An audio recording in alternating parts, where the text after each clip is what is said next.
Well, good morning. Today is May 17th, 2026, and it's also my birthday. And I told the Lord that I was going to um, do the testimonies for Him of what He had done for me.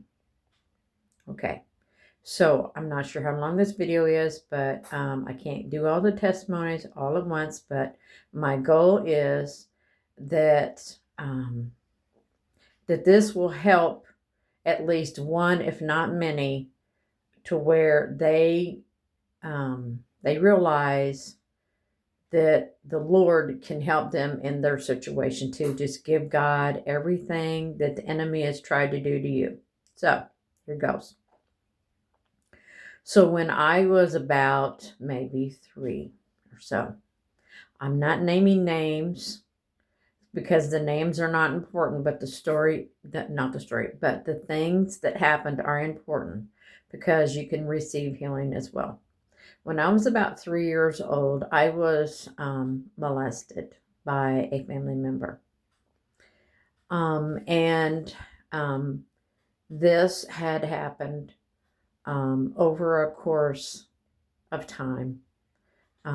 Probably not a year, but it lasted enough to where it devastated me. And as a child, we're taught that we're to mind our elders, not speak back, that we are to do as we're told, because that's what we're taught. Well, in the process, being that young, I'm not understanding what's going on and in shock. And, when those things happen, you become frozen. You don't know how to give things, to the Lord, because you've never been taught those things. So let's just say,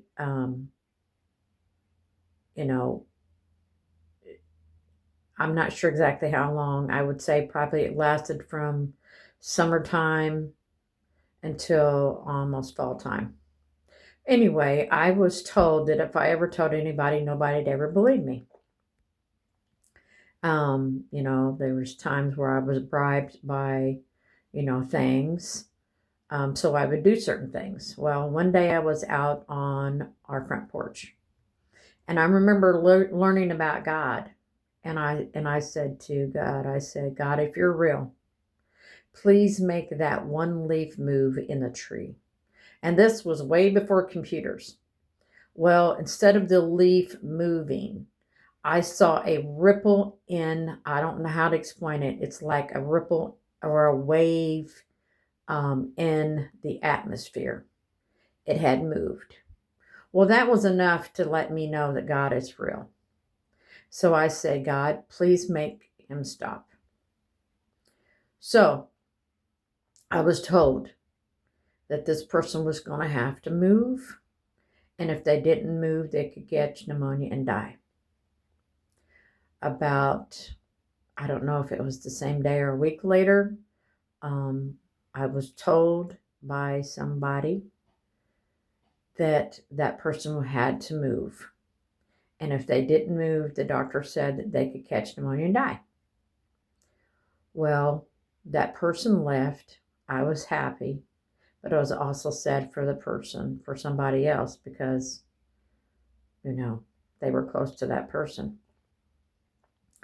So when sometime later the news came to us, letting us know that that person had died, that to me, that was confirmation of what the Lord had told me, that this person was going to die.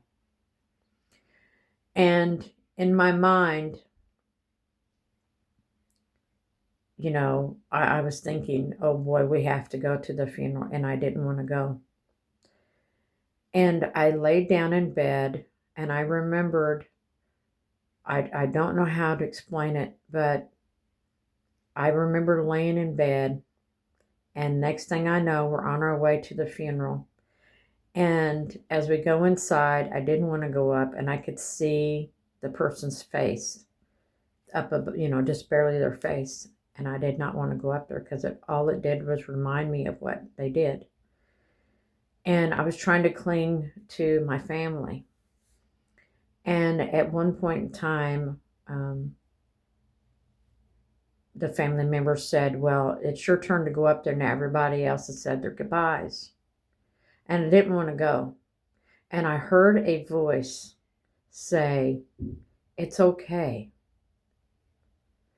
You can go see. And I said, no, I don't want to go.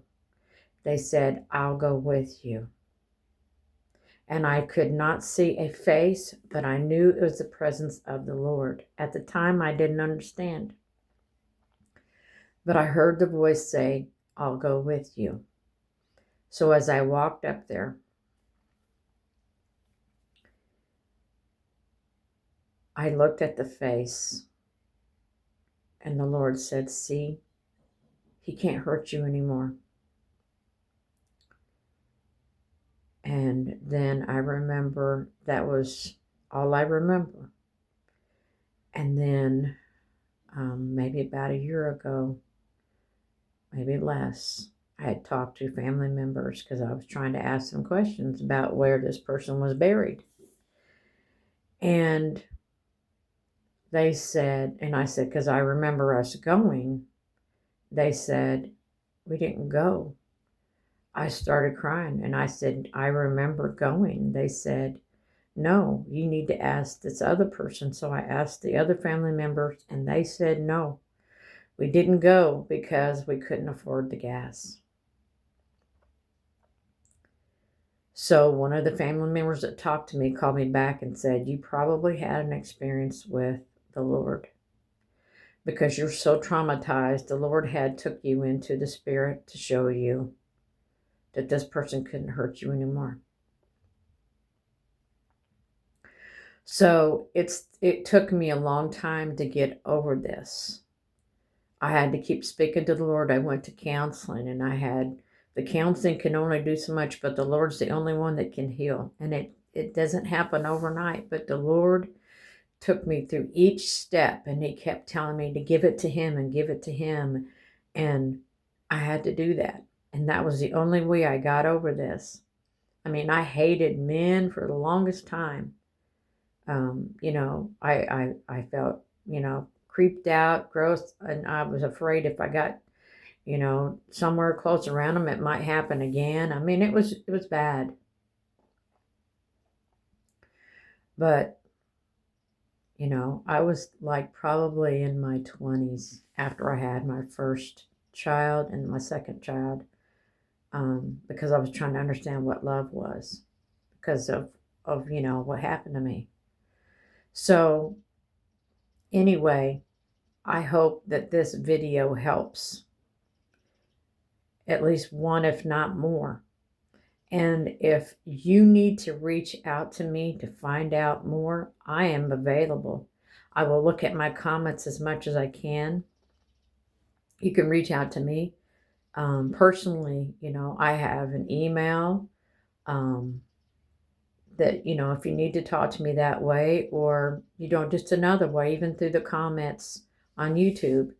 And I'm also going to put this on my ministry channel, which is called God is My Oath Ministries. And I'm also going to put this on my TV channel, which was called Patriot TV. And I'm sorry if I'm looking down and not at the camera. It's kind of hard to look at the camera and I'm looking at my face on my phone. So, but anyway, I want to say God bless you and don't ever give up because I know it's the hardest thing to deal with sometimes because you feel like it's the worst thing that could ever happen to you. But the Lord is the only one that can get you through anything. So, God bless.